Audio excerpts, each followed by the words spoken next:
Bitcoin is now sitting around $108,000 despite the recent war escalations. In yesterday's video, we talked about how it would be a bad idea to short this market, expecting this kind of pump towards all of these short liquidity. In today's video, we'll quickly be discussing what we should be expecting for Bitcoin in the upcoming days, weeks, and months, and we'll also be going over the most recent news of this industry. If you enjoyed the content, make sure to smash that like button and subscribe. Let's jump right into the video. So first of all, it was quite simple to me that we should not be shorting this market as per yesterday's video. Now the reason being, of course, we made this nasty wick to the downside and it got bought up aggressively, but the main thing that I was looking at was the liquidity to the upside, and we can see that we went ahead and grabbed all of this liquidity. Now I got some comments in my previous video saying that I was completely wrong and we would be dumping immediately from $106,000. Clearly this is not the case. We went and chased all of that liquidity to the upside, and now we can start to see that more and more liquidity is getting built down below.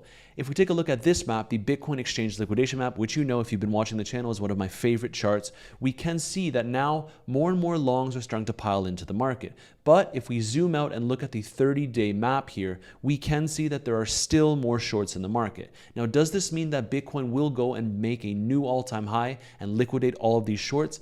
I'm not that convinced. I still think that Bitcoin will find its way lower into the summer chop, and we will find our way back below $100,000 at some point. But the nature of yesterday's video was just to warn you that we should not be shorting the market because of all of the aggressive shorts that we're entering as the war tensions continue to increase. Now, right here, Bitcoin is sitting around $107,900. And if we take a fib just to see where this golden pocket is that we could be expecting a rejection, it's actually right where the price is, right between the 0.618 and the 0.65 for those of you that aren't familiar with the fib retracement tool. This is usually a common area of retracement, and if Bitcoin is to reject, it would be right around this level, give or take a few $100s. Let's take this wick all the way up here, 108.5K for safety measure. Now, if Bitcoin can get back above this wick that we just identified, I would be expecting it to try and target at the very least this high over here, where Bitcoin continued to struggle after making that all-time high. It is right around $110,000, and we tapped into it several times. So this could be the next big rejection area for Bitcoin before we go ahead and move lower. But remember, only if we do not get rejected at this current golden pocket, which right now you can see that it's starting to pose as resistance for Bitcoin. Now, we break this wick, I told you my target. For now though, as long as we're above 106.2K on a global scale here, that is what you really want to pay attention to, because 106.2K falls back to be the most important level that we touched on. Because if I zoom out here, we never got daily closes above that level when Bitcoin put in its previous all-time high. This is why it became so important for establishing this current all-time high, and it also remains a very important support and resistance level. So right now we got a pretty big break to the upside, liquidating a lot of shorts, and now more and more people are starting to go long right when it's likely not to be the time to do so. But right here, if you're more of a swing trader, I would just be paying attention to 106.2K. We hold above there on the daily time frame and Bitcoin looks fine. However, if we start breaking below, that's potentially when it will trigger the next move to sub 100K, which we've been talking about on the channel. Now, Ethereum. Ethereum is still looking good. Both Bitcoin and Ethereum have held their monthly open levels. As we can see here, it's this red line on the chart. If I go back to the Bitcoin chart, sorry, I didn't show you. We can see right here, this is exactly where we held as support. These are very, very important levels. And so whenever you're charting, I would highly recommend that you go into indicators and you simply search up daily, weekly, monthly, yearly opens, and they do act as very important support and resistance levels. As we can see on this occasion, it acted as a support level for Bitcoin and for Ethereum as I'm recording this video. But ultimately, there's nothing much to say about ETH. We're still chopping within this range. I was personally eyeing a potential trade for my community on Telegram. By the way, if you want to join, that's the first link in my description down below, for longing Ethereum, but I'm still waiting for certain confirmations that I will go over in that chat.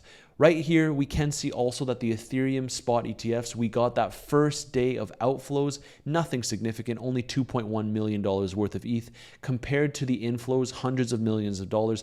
This is nothing to be concerned about.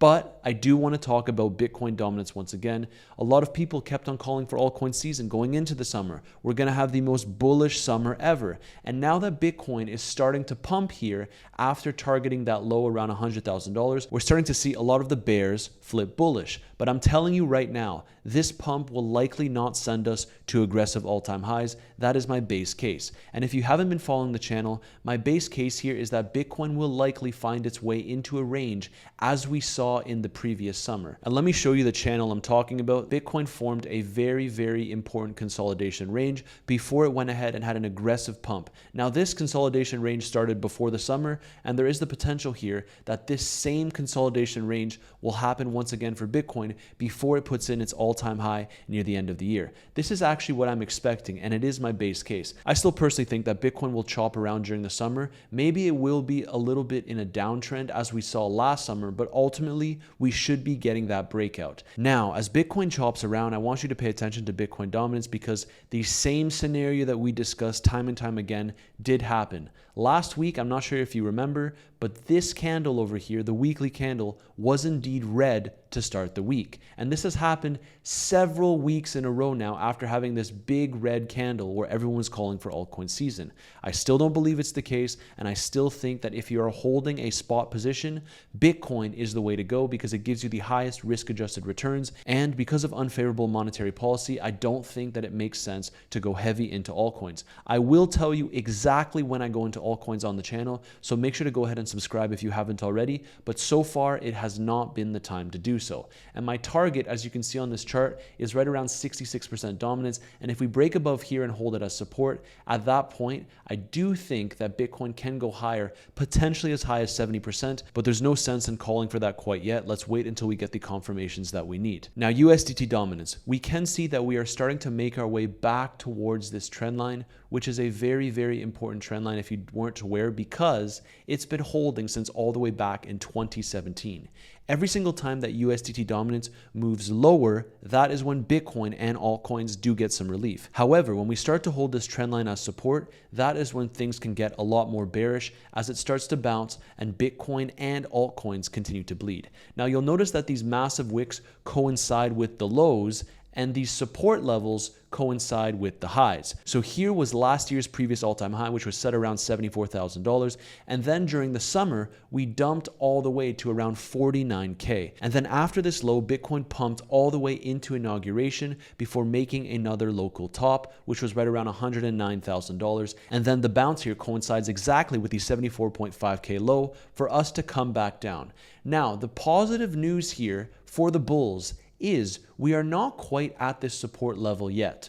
And so this does tell me that maybe we don't have to reverse immediately. Maybe USDT dominance continues to come down and then we hold this level as support, which could mean that Bitcoin could go ahead and move higher in the coming months. And actually, if we go over my summer chop thesis, this is well within the realms of expectations because we can see that in the previous summer, we flirted with the highs several times. And so if we're talking about a summer range, it's highly likely that Bitcoin can go ahead and maybe even make a new all-time high, or maybe even flirt with that level at the very least as it continues to chop in the summer. But my base case is that we will still be seeing a Bitcoin below $100,000. Say what you want, oh, he doesn't have conviction or whatever, but this is just my base case. I think we will chop around during the summer as we have seen several times before, and there's nothing wrong with that. If you want an influencer to tell you, hey, we're just gonna explode to 250K, or we're gonna crash into a bear market now, I am not the guy for you.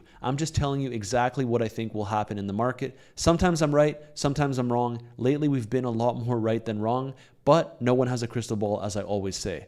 So let's take a look at what Michael Saylor had to say, because we covered this on Sunday's video, and that is the fact that he posted his Bitcoin chart. And whenever he posts that chart, it means that he's accumulating. And this just shows that he accumulated around $1 billion of Bitcoin last week at an average price of around $104,000. So he just keeps on accumulating regardless of the Bitcoin price. His average dollar cost average price is now sitting at around $70,000. Man, this guy could have gotten way better entries, but it seems like he simply does not care. Now, in terms of the war, I don't want to get into it too deeply, but there's basically threats on both sides, and we're seeing a lot of missiles being launched. nuclear weapons, threats of assassinations of the other country's leader, etc. Ultimately, this isn't good for the market, but it seems like Bitcoin is relatively unfazed at this point in time until we potentially get further escalations. And here's a message for those of you that have been calling for World War III. If there were even a 50% chance of World War III right now, the S&P 500 wouldn't be 2% away from a new all-time high. In fact, the S&P 500 would be down over 30%, gold would be above $5,000 per ounce, and oil prices would be around $100 per barrel. If there were a 90% chance of World War III, the S&P 500 would be down over 50%, gold would be around $10,000 per ounce, and oil prices above $200 per barrel. Despite all the headlines, markets say we are far from World War III. And what is meant by this is that markets are very forward-looking and they're very efficient at pricing in these kinds of things. And so, if there were serious cause for concern, the market would already be dumping. Now, this doesn't mean that this war can't escalate as we have been seeing and that the market will have a negative reaction to this, but this is just so you're aware that it's highly unlikely that you nor me will be able to call the top perfectly if a situation like this really does escalate. And we are seeing a lot of flipping around. Welcome back to being bullish. Income Sharks posted this. It's amazing how quickly sentiment will flip back to being bullish after we get one green candle. This was when Ethereum started dumping back into its most recent range, and then we got a green candle, and now on my timeline, everyone is bullish. Please try your best to stay level-headed. I know it can get emotional, especially if you're trading this market, but the number one rule of trading is to not let your emotions get the best of you. So make sure you're managing your risk accordingly. I would not be taking any overly aggressive positions in this current market until we get some proper confirmations. Now, if you're looking for a crypto exchange to trade on, you have the first link in my description down below, which brings you directly to Bluffin. If you're a whale trader, you can earn tons of bonuses. You deposit $20,000 if you already trade with that kind of money, and you can get $1,000 back for free as a bonus for trading purposes. Same thing if you're trading with a little bit less money, there are still tons of bonuses for everyone involved. And I also have a link down below to Femix, which is a little bit of a different exchange. You can earn up to $650 for free by completing some of the tasks below after signing up with the link in my description down below. And that sums up today's quick video. As we discussed yesterday, it was not a good opportunity to short the market, and Bitcoin just went ahead and rinsed all of those late aggressive shorts. Right now, as I wrap up this video, we are sitting right at the golden pocket for Bitcoin, so we could potentially expect a rejection here. However, if we break that wick that I talked about at the beginning of the video, it is highly likely that Bitcoin will be moving much higher, potentially as high as around $110,000, because there is indeed a lot of liquidity there. With all the war developments, make sure you're careful trading this market because it's about to be even more volatile, especially with FOMC this Wednesday. If you enjoyed the content, make sure to smash that like button and subscribe, and I'll see you in tomorrow's video.